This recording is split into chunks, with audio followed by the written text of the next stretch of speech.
খলিফায়ে মদনী শেখ আব্দুল মান্নান শেখ বুনই রহমাতুল্লাহি আলাইহি, যার ছেলে ছিল শাইখুল আহমদুল আজম, ভারতবর্ষের বিজয়ী অলি সংগঠিত নেতা, বিদেশ বিরোধী আন্দোলনের বীর সিপাহ ছাড়া জমিয়ত উলামায়ে ইসলামের সদর সভাপতি শাইখুল ইসলাম হুসাইন আহমদ মদনী রহমাতুল্লাহ আলাইহি, খলিফা শেখ বুনই রহমাতুল্লাহ আলাইহি মদনী রহমাতুল্লাহ আলাইহি চেরার সাথে শেখ বুনই আব্দুল মান্নান রহমাতুল্লাহ আলাইহি চেরার একটা মিল ছিল।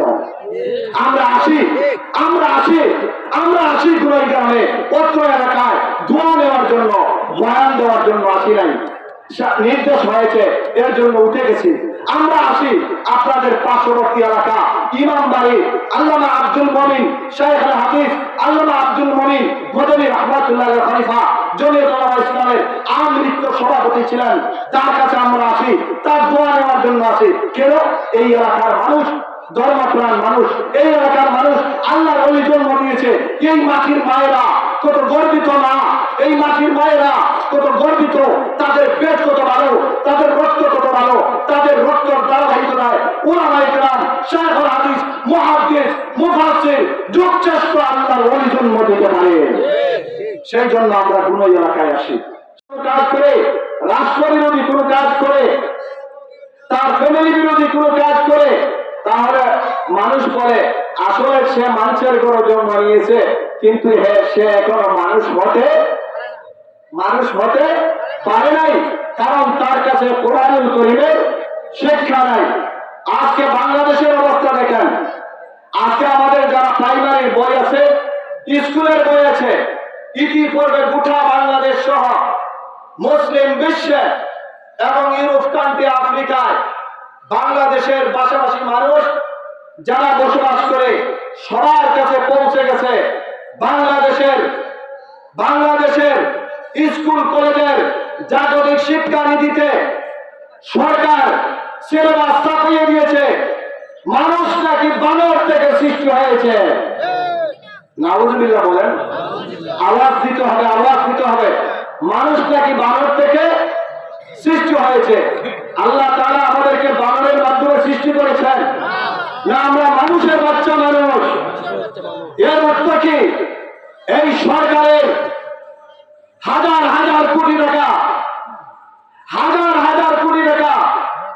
ব্যয় করে যারা শিক্ষানীতি চাপিয়েছে, পাঠ্য বই চাপিয়েছে, এদেশের হাজারো লক্ষ কোটি কোমলমতি শিক্ষক এবং শিশুদের কাছে এই বার্তা পৌঁছিয়ে দিচ্ছে, তুমি মুসলমান হও আর হিন্দু হও আর বৌদ্ধ হও, তুমি মানুষের বাচ্চা না, তুমি বানরের বাচ্চা।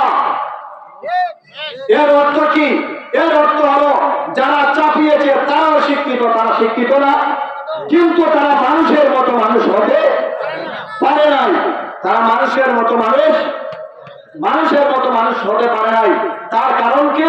তার কারণ হচ্ছে তার কাছে কোরআনুল কারীমের শিক্ষা নাই। কথা বুঝেন নাই? তার কাছে কি নাই? কোরআনুল কারীমের শিক্ষা নাই। যদি কোরআনুল কারীমের শিক্ষা থাকতো তাহলে বিবর্তনবাদের নামে ছাপিয়ে দিত না এদেশের মানুষের, কৃষক, শ্রমিক, মজুর, মেহনতি মানুষের মাথার ঘাম পায়ে পড়ে যে ট্যাক্সের টাকা দেওয়া হয়, যে কর দেওয়া হয়, সেটা দিয়ে আমাদের রাষ্ট্র চলে। সেই রাষ্ট্রের হাজার হাজার কোটি টাকা শিক্ষা মন্ত্রণালয়ের মাধ্যমে ব্যয় করে এদেশের মানুষের ঈমান আকীদা নষ্ট করবে কোন মুসলমান মেনে নিতে পারে না। আমরা চাই আজকের এই মাদারিয়া মাদ্রাসা থেকে আহ্বান জানাচ্ছি, এই বাংলাদেশের স্বাধীনতা সার্বভৌমত্ব অর্জনে এই বুনই গ্রামের উলামায়ে কেরাম রক্ত দিয়েছে, জেল কেটেছে, সেই উলামায়ে কেরামের অবদানে এই বাংলাদেশ স্বাধীন হয়েছে। সেই স্বাধীন রাষ্ট্রে ইসলাম বিরোধী, মুসলমান বিরোধী, মুসলমানের ঈমান আকীদা তাহজিব তামাদ্দুন বিরোধী কোন শিক্ষানীতি এদেশের 18 কোটি জনগণ মেনে নেবে না। সুতরাং এই অবস্থা কেন সৃষ্টি হয়েছে? এই অবস্থা এই কারণেই সৃষ্টি হয়েছে, আমার ওই বন্ধু যারা শিক্ষানীতি ছাপিয়েছে, আমার ওই সরকারের শিক্ষামন্ত্রী দীপুমণি যিনি আছেন, ওনাদের কাছে প্রকৃতপক্ষে কোরআনের ইলম নাই, কোরআনের জ্ঞান নাই, তারা সঠিক মানুষ হতে পারে নাই। আমার মতো আপনার মতো হাত পা আছে, মাথা আছে, ব্রেন আছে, তারা বিভিন্ন ধরনের টেকনোলজি নিয়ে গবেষণা করে, কিন্তু ধর্ম নিয়ে, কোরআন নিয়ে, আল্লাহ নিয়ে, রসুলের আদর্শ নিয়ে এদেশের মানুষের ঈমান আকীদা, মানুষের তহজিব তমদ্দুন, সভ্যতা সংস্কৃতি নিয়ে ওরা চর্চা করে না, ওরা রিসার্চ করে না। যার কারণে এদেশের শত কোটি টাকা ব্যয় করে এদেশের মানুষকে বেঈমান বানানোর জন্য, কারণ নমরুদের মতো এদেশের মানুষের কাছে কুফরি শিক্ষানীতি চাপিয়ে দিয়ে কোমলমতি শিশুদেরকে ওরা ইসলাম বিবর্জিত শিক্ষার দিকে ধাবিত করতে চাচ্ছে। সুতরাং আমরা চাই আমাদের সন্তানদেরকে কোরআনের শিক্ষা দিব, কোরআনের শিক্ষার পাশাপাশি জেনারেল শিক্ষিত হোক, অসুবিধা নাই। অসুবিধা আছে? আজকে দেখেন সারা দুনিয়াকে জাগিয়ে তুলেছে, সারা দুনিয়াকে জাগিয়ে তুলেছে টার্কির প্রেসিডেন্ট রাজিব তাইয়িপ এরদোগান, একজন হাফিজে কোরআন, একজন হাফিজে কোরআন। ওই আয়া সুফিয়াকে কামাল আতাতুর্ক একজন নাস্তিক ছিল, যে ওই মসজিদকে জাদু করে রূপান্তরিত করেছিল, কিন্তু আল্লাহর কালাম, আল্লাহর নূর তার অন্তরের মধ্যে থাকার কারণে একজন হাফেজ সেই আয়া সুফিয়াকে জাদুঘর থেকে মুক্ত করে আবার মসজিদে রূপান্তরিত করেছে। ঠিক কিনা? আমরা চাই সমাজের পরিবর্তন হোক, শিক্ষার পরিবর্তন হোক, এদেশের মানুষের পরিবর্তন হোক, রাষ্ট্র পরিচালনা হোক, সবকিছু পরিচালিত হোক কোরআনুল কারীমের মাধ্যমে। এটা আপনারা চান না? আমরা তার বাস্তব উদাহরণ দেখতে পাই আপনাদের গ্রামে। এর জন্য বললাম আপনাদের গ্রামে আছে দোয়া নেওয়ার জন্য। আপনারা আসলেই আল্লাহওয়ালা, আপনারা কোন গ্রামের মানুষ ধার্মিক। আপনারা আমরা দেখতে পাচ্ছি যে ব্যক্তি সম্বন্ধে বলবো কিছু সময় পরে, তার কিছু সন্তান আপনারা হাফিজ শাহ মাসুদ মক্কি, একজন হাফিজে কোরআন।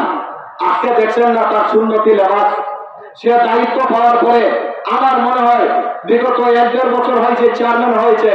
এই কোরআনের আলো তার থাকার কারণে, ভালো বংশের জন্ম হওয়ার কারণে, আলিমের ফ্যামিলিতে জন্ম হওয়ার কারণে আমার মনে হয় সে বিগত দিনে আমাদের দেশের যে সংস্কৃতি সভ্যতা আছে, জনগণের টাকা মেরে খাওয়া, জনগণের টাকা চুরি করা, এই সমস্ত রাস্তাঘাট, ব্রিজ, কালপারের টাকা কিছু খাইলো কিছু মারলো, এইগুলা মনে হয় তার কাছে কম আছে।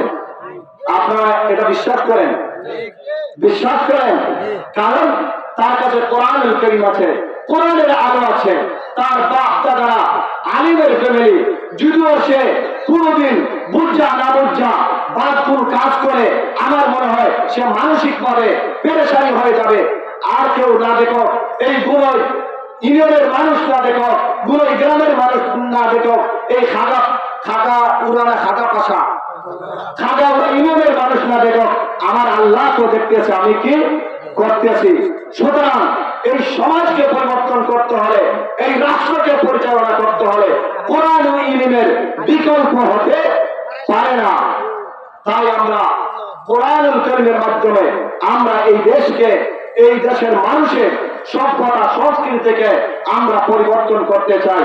আমি এই কথাই বলছিলাম যে গুনই গ্রামে আমরা আসি, এখানে খলিফায়ে মদনী শেখ আব্দুল মান্নান শেখ গুনই রহমাতুল্লাহি আলাইহি, যার ছেলে ছিল শাইখুল আহমদুল আজম, ভারতবর্ষের বিজয়ী সংগঠিত নেতা, বিদেশ বিরোধী আন্দোলনের বীর সিপাহ সালার, জমিয়ত উলামা ইসলামের সদর সভাপতি শাইখুল ইসলাম হুসাইন আহমদ মদনী রহমাতুল্লাহ আলাইহি, খলিফা শেখ গুনই রহমাতুল্লাহ আলাইহি মদনী রহমাতুল্লাহ আলাইহি চেনার সাথে শেখ গুনই আব্দুল মান্নান রহমাতুল্লাহ আলাইহি চেনার একটা মিল ছিল।